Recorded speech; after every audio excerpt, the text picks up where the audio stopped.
आइशर ने अपने 5.5 ton capacity में भारत का पहला इलेक्ट्रिक ट्रक लॉन्च कर दिया है जिसका नाम है आइशर प्रो 2055। अब सवाल ये है कि टेक्नोलॉजी वाइज ये ट्रक क्यों अलग है, क्यों सबसे खास है। तो उन सारे सवालों के जवाब आज हमारे साथ देने के लिए आर एस सचदेवा सर हैं, जो कि चीफ ऑपरेटिंग ऑफिसर हैं बसेस एंड ट्रक के आइशर के। तो सर, पहला सवाल आपसे यही है कि हमने वो ट्रक देख लिया, हमने रिव्यू भी कर दिया है। हम एक पहला सवाल आपसे पूछना चाहेंगे, टेक्नोलॉजी वाइज ये ट्रक क्यों सबसे अलग है? मार्केट में जो है जीरो एमिशन व्हीकल की काफ़ी रिक्वायरमेंट है, पर्टिकुलरली जो ऑर्गेनाइज सेगमेंट है, जो टोटल कॉस्ट ऑफ ओनरशिप को वैल्यू करता है, वो सेगमेंट को इस प्रोडक्ट की नीड थी। और जब हमने प्रोडक्ट को डिज़ाइन डेवलप करना शुरू किया तो उसमें 3 पैरामीटर थे जिसमें हमें ये हमारे लिए ज़रूरी था कि टेक्नोलॉजी पर्सपेक्टिव से ये 3 पैरामीटर में गाड़ी जो सबसे अच्छी होनी चाहिए। पहली बात तो ये है कि एमिशन शुड बी जीरो, ये should be zero carbon emission vehicle. दूसरा है कि प्रोडक्ट शुड बी रेंज का बादशाह। और तीसरा ये था कि this should be the safest truck on the Indian road. आज पता है आपको कि जैसे 2 व्हीलर भी लॉन्च हुए मार्केट में और काफ़ी थर्मल इंसिडेंट और काफ़ी अनसेफ इंस्टेंसेस हुए हैं, पर्टिकुलरली ईवी टेक्नोलॉजी में, क्योंकि लोगों ने उसकी टेक्नोलॉजी उस हिसाब से डेवलप नहीं की जो इंडियन मार्केट की नीड थी। तो क्योंकि हमारी जो R&D है वोल्वो R&D के नेटवर्क का हिस्सा है और हमारे पास सारी टेक्नोलॉजी की एक्सेस है वोल्वो से, जो बिल्कुल एडवांस टेक्नोलॉजी है। And Volvo group is way ahead in EV technology in Europe also. तो उस पर्सपेक्टिव से जो 3 पैरामीटर मैंने बोला है कि पहली बात तो ये थी कि हमारी जो गाड़ी है जीरो एमिशन व्हीकल होना चाहिए, उसलिए हमने ईवी टेक्नोलॉजी को सेलेक्ट किया। दूसरा है, जैसे हम डीजल में आज इंडिया में माइलेज का बादशाह हैं, तो इसमें हम रेंज के बादशाह हैं कि हमारी range for the same kilowatt hour of battery our range should be the best. That means कि अगर 100 किलोवाट की बैटरी है तो 100 किलोवाट के ऊपर हम कह रहे हैं कि 200 किलोमीटर की रेंज होनी चाहिए इसके लिए। तो उसके लिए हमने रीजनरेशन टेक्नोलॉजी है या हम जो बाकी ऑक्सिलरी आइटम्स है उनकी पावर कंजम्पशन के ऊपर फोकस है। ये सबको टेक केयर करते हुए we have ensured that thing through the battery management system that we are able to offer a vehicle for the same battery size, same battery weight, the best and the highest mileage to the Indian customer. ये एक है। और दूसरा है कि save करने के लिए हमने क्या किया है, इसमें बैटरी टेक्नोलॉजी हमने क्या सेलेक्ट किए है, जो बैटरी मैनेजमेंट सिस्टम यूज़ किया है इसमें, और बाकी जो है बैटरी की कूलिंग अरेंजमेंट जो किया है इलेक्ट्रॉनिकली कंट्रोल्ड। इसमें ऐसा है कि अगर टेम्परेचर जो बैटरी का है 40 डिग्री से ऊपर जाता है तो ऑटोमेटिकली सिस्टम कट ऑफ हो जाता है इसमें। तो उससे कारण जो है बैटरी में थर्मल इंसिडेंट्स या आग लगने की घटनाएं दूसरी गाड़ियों में होती है। इस गाड़ी में हमने इतना टेस्ट किया है, लास्ट 2 साल की टेस्टिंग की हमने, उसमें हमने इंश्योर किया है कि सारे जो फीचर हैं उस फीचर से हम गाड़ी जो है टोटली सेफ बना पाए। और ये जो 2 एरिया, और तीसरा ये था हमारा कि जो गाड़ी के ऊपर पेलोड है इसका with in the same gross vehicle wait payload should also be the maximum. तो ये 2-3 पैरामीटर हैं जिनके कारण हमारी जो गाड़ी है सबसे सुपीरियर है। और ये टेक्नोलॉजी सारी हमने इन हाउस यहाँ पे डेवलप की है। 2 साल की टेस्टिंग है, रिग्रेस पूरी टेस्टिंग की है और रिग्रेस वैलिडेशन जो है गवर्नमेंट का जो नेटेक्स ट्रैक है उसके ऊपर, वो जो आपने सुबह शायद आप गए थे वहाँ पे पूरी उसकी टेस्टिंग हुई है। वो सारा अप्रूव आउट करने के बाद उसके बाद ही हमने ये प्रोडक्ट लॉन्च किया है। और अभी भी जो इनिशियली जो हमने कस्टमर हैं जो हमारे थे, जिन्होंने हमें डिज़ाइन करने में भी हेल्प की, उन्होंने अपनी रिक्वायरमेंट बताकर उन कस्टमर एंड पे गाड़ी ऑलरेडी चल चुकी है। और उनकी जो फीडबैक आई है, फीडबैक जो बिल्कुल अच्छी फीडबैक है, जो हमने सोचा था उसी डायरेक्शन में है। तो एक छोटा सा सवाल कि लाइट कमर्शियल व्हीकल में आइडियल रेंज कितनी होनी चाहिए, क्योंकि अभी इसमें एसी नहीं कूलिंग का, अभी इसमें एयर ब्लोअर है। जब आप एसी इंट्रोड्यूस करेंगे तो रेंज ऑलरेडी बहुत घट जाएगी, कुछ हद तक घटेगी। तो एक आइडियल रेंज इस सेगमेंट में क्या होनी चाहिए? आइडियल रेंज ऐसा लास्ट माइल सेगमेंट में 200 किलोमीटर अपर लिमिट है, 200 किलोमीटर की।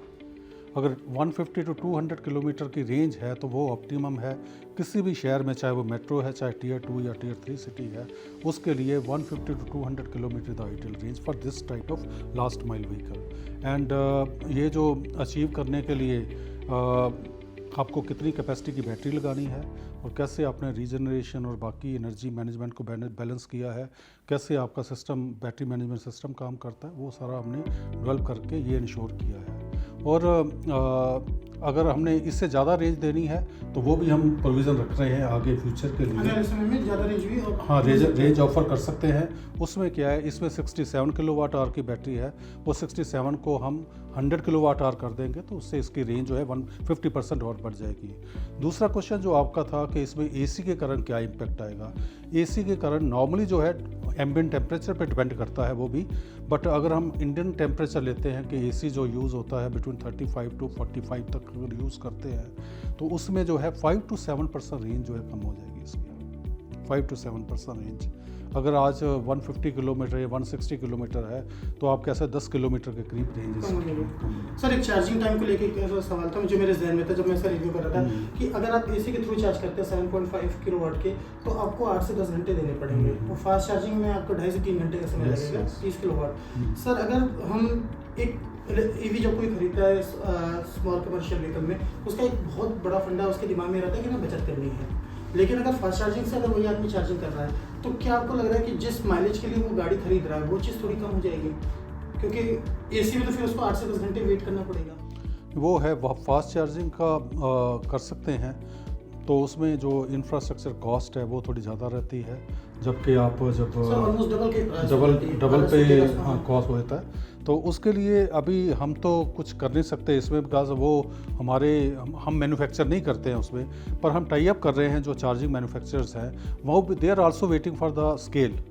आज जैसे स्केल है बहुत नंबर ऑफ चार्जर रिक्वायर्ड काफ़ी कम है तो उस हिसाब से फिर कॉस्ट भी ज़्यादा है, पर लुकिंग इनटू द फ्यूचर जब हर नुक एंड कॉर्नर में चार्जिंग इंफ्रास्ट्रक्चर प्रोवाइड करना है, numbers are growing, with that definitely prices कम होंगी तो जो आपका क्वेश्चन है वो जो आज कॉस्ट पर किलोमीटर है वो कॉस्ट मेरे ख्याल में हाफ़ हो जाएगी। जैसे मैं इवन बैटरी का आप देखिए, आज से 2 साल पहले बैटरी का कॉस्ट था अबाउट $240 पर किलोवाट आवर और आज जो बैटरी का कॉस्ट है 120 से $130 पर किलोवाट आवर है, हाफ ऑलरेडी हो गई 2 साल में।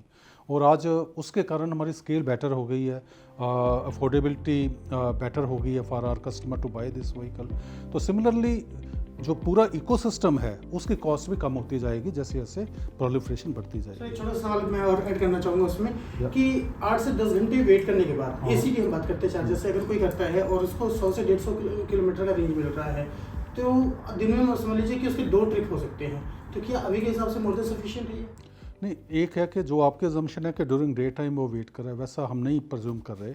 हम ये अज्यूम कर रहे हैं रात को 10 बजे लगाएगा वो चार्जर और सुबह 6-7 बजे तक उसकी पूरी चार्जिंग होएगी।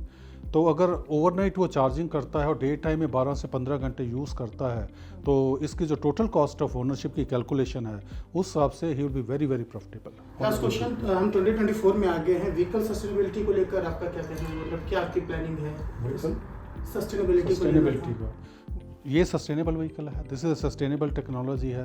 गोइंग फॉरवर्ड अगर फुल 100% सस्टेनेबिलिटी चाहिए तो जो आप पावर यूज़ कर रहे हैं इस गाड़ी के लिए that should come out of the greener sources, like solar से आए या वो ग्रीन हाइड्रोजन से आए, आप कोई भी ग्रीन सोर्सेज। अगर आप पावर जनरेशन जो है वो भी आप सोलर पावर यूज़ करते हैं, विंड पावर यूज़ करते हैं एंड उससे आप बैटरी चार्ज करते हैं तो आपका 100% आने वाले समय में इलेक्ट्रिक के अलावा भी कुछ देखने को मिल सकता है। इलेक्ट्रिक के अलावा हम तो 6 टेक्नोलॉजी पे काम कर रहे हैं आज की डेट में।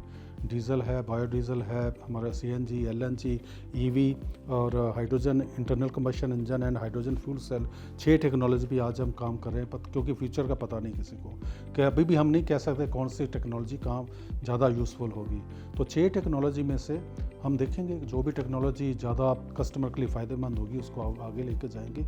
अभी तो हम 6 टेक्नोलॉजी सारी टेक्नोलॉजी पे काम सारी टेक्नोलॉजी पे क्योंकि अभी वेट एंड वॉच वाला सिचुएशन है कि जो होगा उस पर करेंगे। तो उम्मीद है कि आपके सारे सवालों का जवाब मिल गया होगा। सर ने बहुत ही आसान भाषा में हमसे समझाया। अगली बार कोई सवाल अगर रह गए होंगे कमेंट बॉक्स में जरूर पूछिए, हम जब इससे अगली बार मिलेंगे तो वो सवाल जरूर पूछेंगे। Thank you so much. Thank you very much.